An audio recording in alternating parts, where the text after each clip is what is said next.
안녕하세요. 예정대로였다면 다가오는 5월에 결혼식을 올렸을 20대 후반의 여자입니다. 2년을 만난 남자친구하고 한참 결혼 준비 다 해놓고 파혼을 하게 되었네요. 그래서 이렇게 제 이야기를 한번 해보려고 찾아왔습니다. 파혼을 했지만 후회가 남지는 않아요. 저희 어머니가 살아계셨다면 아마 잘했다고 칭찬을 해주셨을 겁니다. 저희 어머니께서 저 어릴 적의 병으로 일찍 세상을 떠나셨거든요. 제가 맨 처음 결혼 이야기를 꺼냈을 때 저희 아버지는 엄마 없이도 이렇게 훌륭하게 잘 자라줘서 고맙다며 눈물까지 보이셨어요. 그런데 이렇게 파혼하게 된 게 죄송할 따름이긴 합니다. 저는 대학교 졸업 후에 곧바로 취직을 했고 그 뒤로 독립해서 쭉 혼자 살아왔어요. 결혼 준비를 하던 남자친구도 저와 마찬가지로 계약직이긴 하지만 괜찮은 조건으로 일을 하는 직장인이었고 회사 가까운 곳에서 혼자 자취를 하고 있었습니다. 다른 커플들처럼 연애하다 보니 자연스럽게 결혼 이야기가 나오게 된 케이스였어요. 결혼 이야기 나오고 서로 경제적인 상황에 대해 오픈했을 때 남자친구가 모아놓은 돈이 저랑 액수가 비슷하다는 걸 알게 되었습니다. 제가 모아놓은 돈이 당시 5천만 원 조금 넘는 정도였거든요. 직장 생활을 했던 횟수만 따져봐도 남자친구가 저보다 3년을 더 일했는데 액수가 똑같다는 건 조금 실망스럽긴 했어요. 계약직이긴 해도 연봉이 저보다 높기까지 했었으니 말이죠. 그래도 뭐 반반 결혼들 많이 한다는데 제가 좋다 싫다 정할 이유나 있나 싶었습니다. 이러나 저러나 반반 결혼하는 거고 돈이야 지금 모아놓은 돈보다 앞으로 둘이 결혼해서 모아나갈 돈이 더 중요한 거 아니냐는 생각이었죠.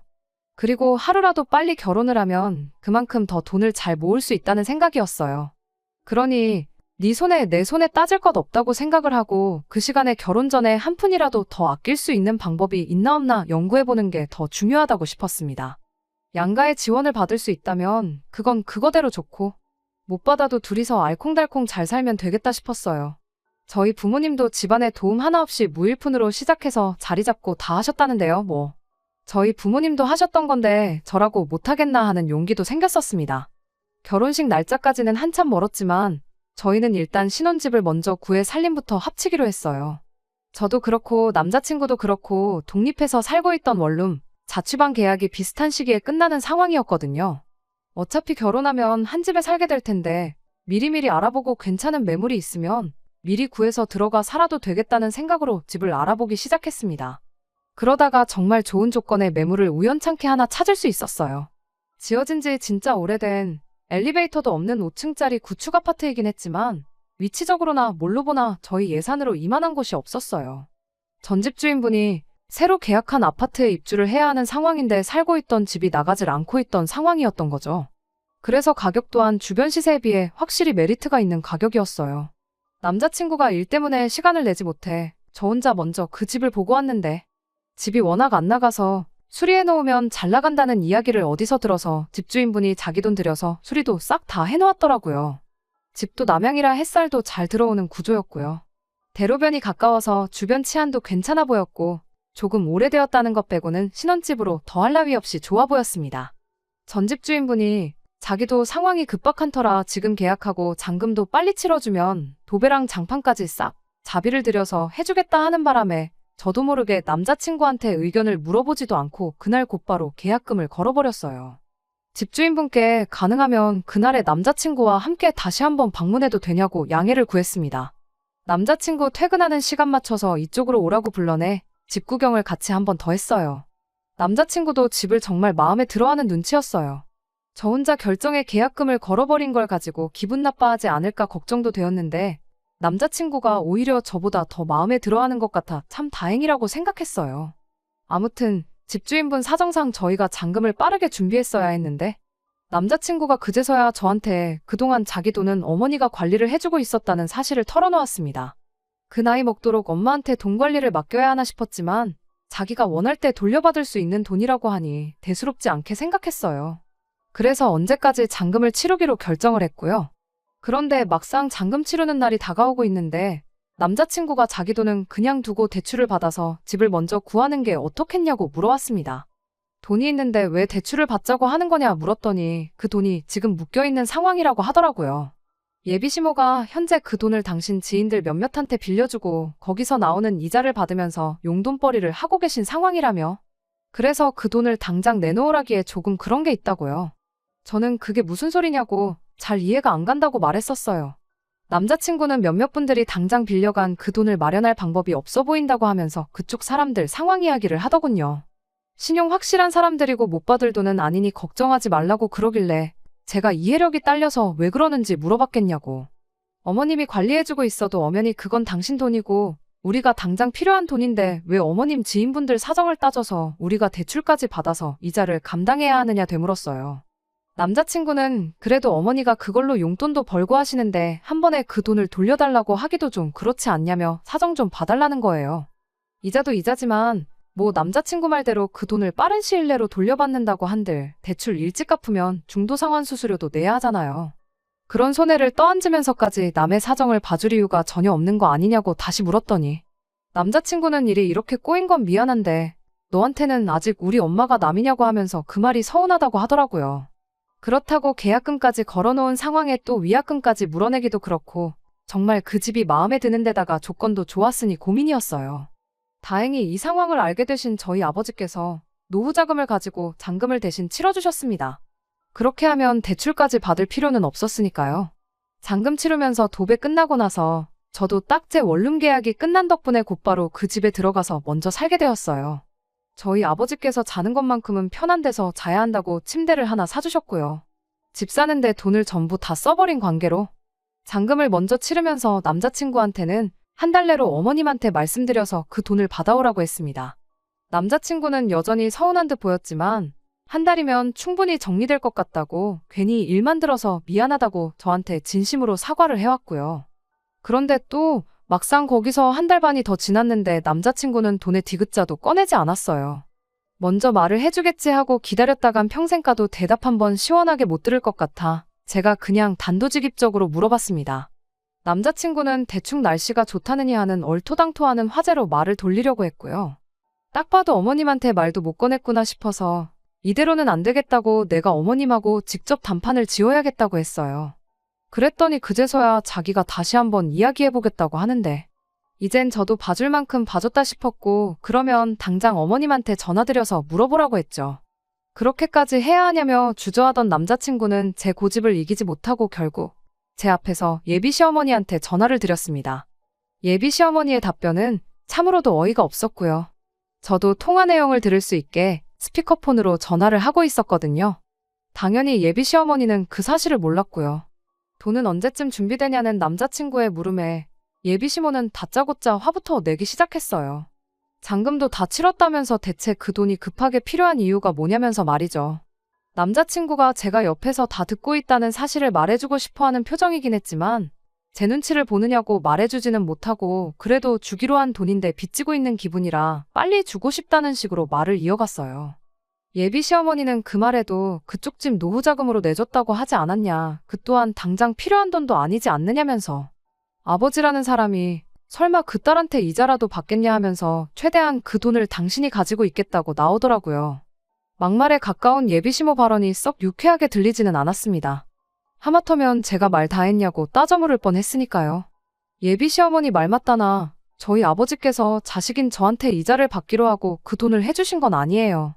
아직 아버지께서 일도 하고 계셔서 당장 급한 돈도 아니었고요. 하지만 반대로 생각하면 예비 시모도 자식 돈을 가지고 용돈벌이를 하고 있는 상황이잖아요. 자식이 자기 돈이 필요하다는데 당신이 얼마 돈 좀 벌겠다고 그 돈을 쥐고 놓지 않으려고 하는 모습이 참 뻔뻔하다고 느껴졌어요. 그리고 곧 결혼을 앞두고 있는데 언제까지 그 돈을 가지고 계시겠다는 건지 그냥 하루라도 빨리 돈을 돌려주시는 게 앞만 봐도 제일 좋은 방법이라는 생각밖에 들지 않았거든요. 예비 시어머니는 당신 할 말 다 하고 그냥 전화를 끊어버렸고 남자친구는 저한테 미안해 죽으려는 표정이었죠. 안 되겠다고 제가 직접 어머님하고 통화를 해보겠다고 했는데 남자친구가 제발 그것만은 참아달라고 저를 말렸습니다. 자기 어머니가 성격이 좀 괴팍한 게 있어서 한번 척지면 어지간해서는 풀지 않고 영원히 등 돌리고 지내는 분이시라며 곧 결혼 앞두고 있는데 돈 문제로 그렇게 다투면 우리 앞에 파혼 말고 기다리는 게 뭐가 있겠냐 하더라고요. 급한 대로 남자친구가 자취방 계약이 끝나면서 돌려받은 보증금으로 아버지한테 돈을 일부 갚았고 그 돈은 꼭 저희 결혼식 올리기 전까지 해서 갚아주겠다고 또 약속을 했습니다. 남자친구도 자취방 계약이 끝나면서 그 집에 들어와 살기 시작했어요. 결혼식 날짜를 최대한 늦게 잡은 건 이제 집은 생겼으니 혼수 등등 결혼식 비용 전반적인 걸 모으기 위함이었습니다. 당장 필요한 가전들은 중고시장에 올라온 저렴한 것들을 사오거나 마트에서 파는 제일 저렴한 물건들로 채워놓았고요. 14평의 방 2개짜리 집이었기에 일단 결혼식을 올리기 전까지는 각방을 쓰기로 했어요. 혼전동거에 대해서 주변에서 말이 많긴 했지만 예비 시어머니도 저희 아버지도 그 부분에 대해서는 크게 신경을 쓰지 않으셨어요. 오히려 먼저 같이 살아보는 게 좋다고 하셨고, 이렇게 된 지금 아무리 생각해봐도 같이 한 집에 잠깐 살았던 게 정말 잘 내린 결정이라고 생각합니다. 살림을 합치고부터 예비 시어머니는 당연한 듯 저희 집에 찾아오기 시작했어요. 몇 번 다녀간 뒤부터는 아예 집 비밀번호를 알려달라고 대놓고 물어오더군요. 말로는 제가 어머니가 없으니까 당신이 제 어머니 같은 사람이 되어주고 싶어서 그런다고 하더군요. 이따금씩 아들 집에 들러서 저녁 식사도 같이 하고 그러면 얼마나 좋냐고요. 일하느라 바쁜 저희들 대신에 회사에 있을 시간에 들러서 우렁각시 마냥 집안일도 해주고 그러고 싶으시다는 거예요. 솔직히 그런 말들이 하나도 감동적이지 않았고 와닿는 것도 없었어요. 만약 저희 어머니가 살아계셨다고 해도 저렇게 말도 없이 불쑥 집에 찾아오면 정말 싫었을 거예요. 비밀번호도 아예 궁금해하지도조차 않으셨을 테고요. 만에 하나 비밀번호를 알려달라고 하셨다 할지라도 저는 알려드리지 않았을 겁니다. 애초에 돌아가신 저희 어머니를 대신해서라는 말부터가 믿을 수가 없었지요. 잔금 치를 때만 해도 네 돈 내 돈 하셨던 분이고 굳이 저한테 있어서 어머니 같은 사람이 돼주고 싶다는 분이 100% 제 돈과 저희 아버지 돈으로 산 집을 아들 집이라고 콕 집어서 말하는 것만 봐도 뻔하잖아요. 그래서 이 집 비밀번호는 저희 아버지도 모르시고 앞으로 알려드릴 생각 없다고 단호하게 거절했어요. 아예 집이 정확히 어디 있는지 주소조차 모르신다고요. 제 대답에 예비 시어머니는 대수롭지 않게 그러냐 알겠다고 대답했지만 정작 그렇게 포기한 척하고 돌아가서는 누가 이기나 보자는 식으로 나왔습니다. 밤낮을 가리지 않고 저희 집을 찾아와 초인종을 눌러대기 시작했으니까요. 어쩔 때는 밤 11시가 넘어서 찾아온 적도 있었고요. 그런 식으로 계속해서 괴롭히기 시작하니 정말 문 앞에서 인기척만 느껴져도 온몸의 신경이 곤두설 정도로 예민해지더라고요. 그렇게 몇 날 며칠을 시달리다 결국 제가 항복을 했어요. 내 집에서 잠도 편하게 못 자겠고 스트레스 받는 걸 견딜 수가 없었거든요. 남자친구도 계속 이만하면 그냥 알려드리고 말자며 저를 설득하던 걸 보니 제가 아니었어도 아마 언젠가 남자친구가 알려드렸을 것 같네요. 아무튼 비밀번호를 알게 된 예비 시어머니가 했던 말 중에 저희 일하고 있는 사이에 집에 들러서 밥도 해놓고 집 정리도 해주고 그러겠다던 그 말이 지켜진 적은 단 한 번도 없었습니다. 하루는 퇴근하고 집에 오니 벌써 예비 시어머니가 집에 와 계신 적이 있었어요. 편하게 들어누워서 TV를 보고 계시더군요. TV 보면서 드신 건지 거실 바닥에는 온갖 과자 봉지며 부스러기가 널브러져 있었고요. 무슨 일로 오셨냐니까 예비 시어머니는 내 아들 집에 네 허락까지 받고 와야 되냐는 대답을 하더군요. 우리 집 TV가 당신 집에 있는 것보다 화질도 선명하고 화면도 커서 TV 보는 맛이 나니까 온 거라고 하대요? 앞으로 TV 보고 싶을 땐 여기 와서 보겠다고 대놓고 통보까지 하면서요. 원래는 저희들 퇴근하기 전에 가려고 했는데 시간이 벌써 이렇게 됐다며 이참에 저녁도 먹고 가야겠다고 저보고 아들 퇴근 시간 맞춰서 밥도 준비하라고 하더라고요. 이미 예상은 했지만 저한테 했던 말들이 비밀번호 하나 받아내겠다고 꺼낸 개수작에 불과했던 거였어요. 고작 이딴 이유로 돌아가신 저희 어머니까지 걸고 넘어지면서 비밀번호를 물어봤다는 게 가증스럽기 짝이 없었습니다. 방에 들어가서 옷을 갈아입고 있었는데 몇 번을 생각해봐도 화가 가라앉지 않더라고요. 한마디 해야 하나 말아야 하나 고민하던 찰나에 타이밍 좋게 남자친구가 퇴근해서 집에 돌아왔어요. 방문 너머로 남자친구가 여긴 어쩐 일로 오셨냐고 묻는 소리가 들려왔는데 예비 시모는 저한테 했던 대답 그대로 TV가 화면이 크고 보기 편해서 왔다고 대답을 해왔습니다. 남자친구 입에서 그런 이유로 오실 거면 오지 마시라는 대답을 기대한 제가 바보였어요. 남자친구는 그렇냐고 하면서 아직 소파를 안 샀는데 소파부터 하나 사야겠다며 자기 어머니 편하게 TV 볼 환경을 만들어줄 생각밖에 없어 보였거든요. 식사는 배달음식 시켜서 대충 먹었어요. 주중에는 일 때문에 저나 남자친구나 지쳐있던 상황이다 보니 식사는 되도록 간편하게 때웠거든요.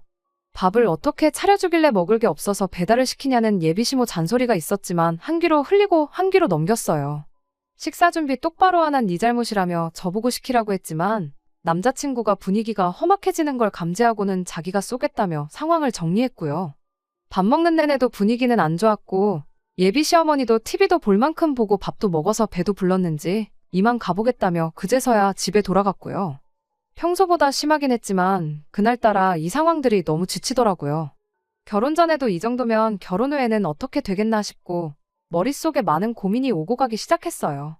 괜히 남자친구랑 있어봐야 싸움만 하겠다 싶어서 먼저 쉬겠다고 방으로 들어갔는데 남자친구가 방으로 따라 들어오더라고요.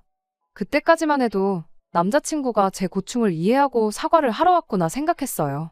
그래도 미안하다는 말 한마디 들으면 그날 예비시모랑 있던 일은 있고 남자친구와 허심탄회하게 앞으로에 대해서 상의를 해볼까 하는 생각이었습니다. 하지만 남자친구는 그런 제 기대를 다 무시하고 대뜸 우리 집 TV를 떼서 엄마 집에 설치해주면 어떻겠냐고 하더라고요.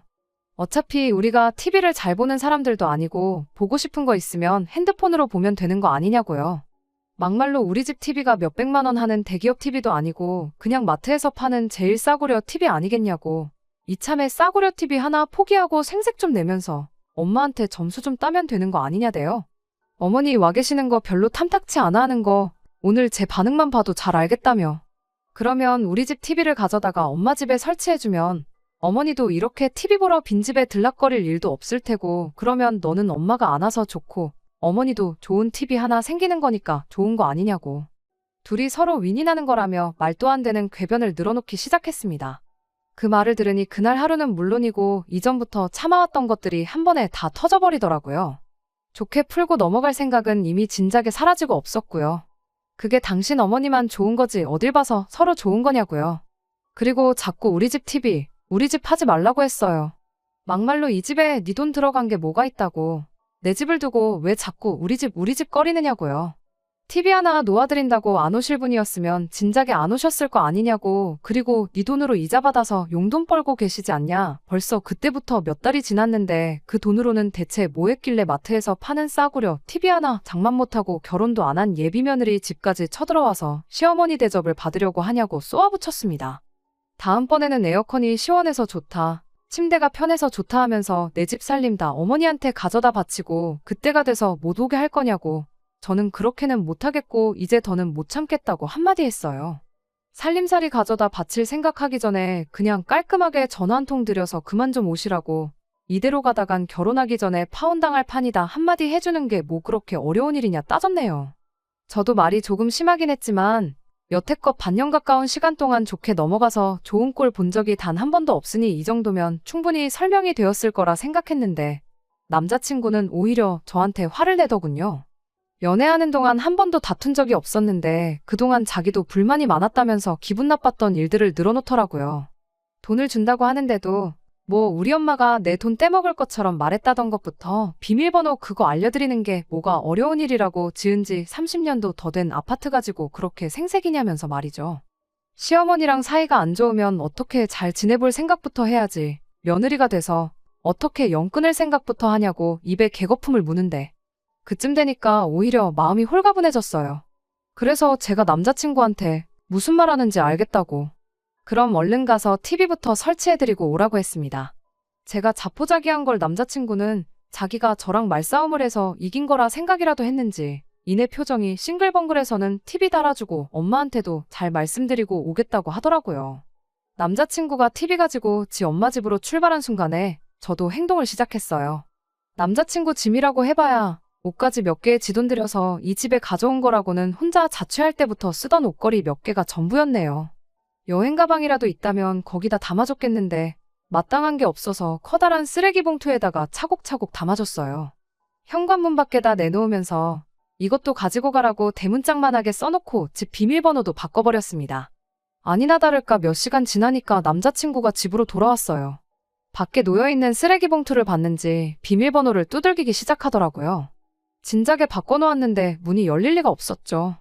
이제 이 집 근처에 얼씬도 할 일이 없는데 이웃들한테 그런 모습 들키면 쪽팔릴 것 같다는 생각이라도 한 건지 문 앞에서 모기만한 목소리로 문 좀 열어보라고 왜 그러냐고 대화 좀 하자고 빌기 시작하대요. 저는 문 앞에 서서 앞으로 볼 일 없으니까 경찰 부르기 전에 썩 꺼지라고 했죠. 혹시나 큰 소리라도 나서 늦은 시간에 이웃들한테 민폐를 끼칠 수도 있으니까 대꾸 정도는 해줬어요. 경찰 부른다는 소리에 놀라기라도 했는지 이내 바깥이 조용해졌어요. 한참 더 지나서 살짝 문 열어보니 쓰레기 봉투에 담아놓은 자기 짐도 챙겨서 사라졌더라고요. 이제 두 다리 뻗고 자면 되겠다 싶어서 방으로 돌아왔어요.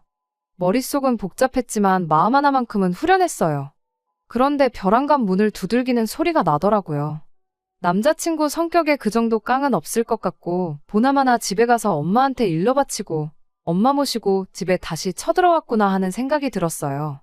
아니나 다를까 예비시모 목소리가 우렁차게 들리더라고요. 이젠 진짜 이웃들한테 민폐가 되겠다 싶어서 하는 수 없이 문 열어주고 집 안으로 들어오게 해줬습니다. 예비시모는 들어오자마자 다짜고짜 제 머리채부터 잡으려고 하더라고요. 가뿐하게 피해주고 이게 뭐 하는 짓이냐고, 진짜 경찰을 불러야 정신 차릴 거냐고 한마디 더 해줬어요. 집에 들어오게 해준 것도 괜히 이웃들 피해가게 하기 싫어서 문 열어준 거니까 뭐 대화로 풀어볼 생각일랑 그런 착각 같은 거 하지 말라고 했습니다. 파혼하겠다는 거야 지금 상황만 봐도 충분히 알았을 테니 그만하고 내 집에 나가주시라 한마디 해줬죠. 예비 시어머니는 내 아들 집에 들어왔는데 경찰은 무슨 경찰이냐며 큰 소리를 치기 시작했어요. 경찰 한번 불러보라고, 며느리가 시어머니한테 이렇게 하고 있으면 경찰도 너부터 잡아가지 나를 잡아가겠냐며 고래고래 소리를 치길래 아직도 정신 못 차리고 아들 집 타령을 하고 있냐고 한마디 해줬습니다. 이 집에 당신 아들 돈 들어간 게 뭐가 있다고 내 집을 자꾸 아들 집이라고 하느냐고, 아주 엄마랑 아들이랑 똑같다고 힘껏 비웃어주니 예비시모가 부들거리면서 다시 제 머리채를 잡으려고 달려들더라고요. 옆으로 살짝 피했더니 자기 힘을 못 이겨서 그대로 바닥에 고꾸라지는데 그제서야 남자친구도 저보고 이게 뭐 하는 짓이냐며 소리를 치대요? 뭐 하는 짓이긴 뭐 하는 짓이겠냐고 당장 니네 엄마 데리고 내 집에서 나가라고 소리쳤어요. TV 가져간 건 네 잘난 자취방 빼서 가져온 보증금에 몇 달 이 집에서 살았던 거 월세 낸 거라고 생각하고 그만 꺼지라고 남자친구에게도 한마디 해줬어요. 바닥에 고꾸라져 있던 예비시모가 일어나서 다시 또 제 머리채를 잡길래 저도 에라 모르겠다 싶어서 그 길로 예비시모 머리채를 붙잡아 버렸습니다. 힘으로 하면 누가 무서워할 줄 알았나 봐요. 남자친구가 아연실색해서는 자기 엄마 뜯어말리고 이대로 있다가는 더 험한 꼴 당하겠다 싶었는지 나중에 다시 이야기하자고 하고는 그제서야 내 집에서 나갔어요. 그 뒤로 남자친구한테서 몇 번 연락이 오긴 했지만 싹 다 무시해버렸어요. 답답했는지 저한테 문자를 다 보냈는데 이제 와서 다 늦었다는 것도 모르는지 잘하겠다. 어머니는 우리 집 근처에도 못 오게 하겠다는 후회만 섞인 반성문을 써서 보냈더라고요. 알고 보니 자기가 여태 모아놓은 돈도 어머니가 지인들한테 돈놀이를 해주고 있던 게 아니라 다 쓰고 없다더라면서 당장 주기로 했던 집값은 못 줄 것 같지만 앞으로 평생 어머니하고는 볼 일 없이 지내겠다. 이런 식으로 꽤나 길게 써서 보냈더라고요. 그래도 반성문 써서 내민 정성을 봐서 답장은 해줬습니다. 내 마음 돌릴 생각은 추호도 없으니 다시 잘해볼 생각이라면 꿈 깨라고요. 그렇게 몇 번 강하게 나갔더니 얼마 전부터는 더 이상 연락도 오질 않네요. 그나마 덕분에 내 집 마련한 걸 위안 삼으려고 합니다. 아직 아버지한테 빌린 돈은 앞으로 제가 갚아야 할 돈이긴 하지만 요새 힘든 부동산 상황 속에서도 재개발 소식에 집값이라고 조금 오른 상황이라서 갚을 돈만큼은 아니지만 투자라고 생각하면 조금 이득을 봤으니까요. 돈이 다가 아니지만 그나마 이 집이 마음의 위로라도 되는 것 같아요. 결혼하기 전에 같이 살아보는 거 나쁘지 않은 선택이었다고 생각해요. 이혼한 게 흠도 아니라는데 그깟 몇 달 한 집에서 같이 지낸 게 앞으로 제 인생에 무슨 흠이나 되겠나 싶거든요. 이걸 저희 일부라고 받아들이고 진짜로 저를 위해주고 아껴주는 사람을 만나면 되는 일 아니겠어요? 결혼 전에 동거했다는 눈치가 무서워서 그냥 결혼을 해버렸다면 아마 100% 이혼했을 거고 그걸로 더 눈치 보고 살았을 거예요. 이혼보다 깔끔한 파혼이 100번 낫죠. 끝까지 들어주셔서 감사합니다. 오늘의 사연은 여기까지입니다.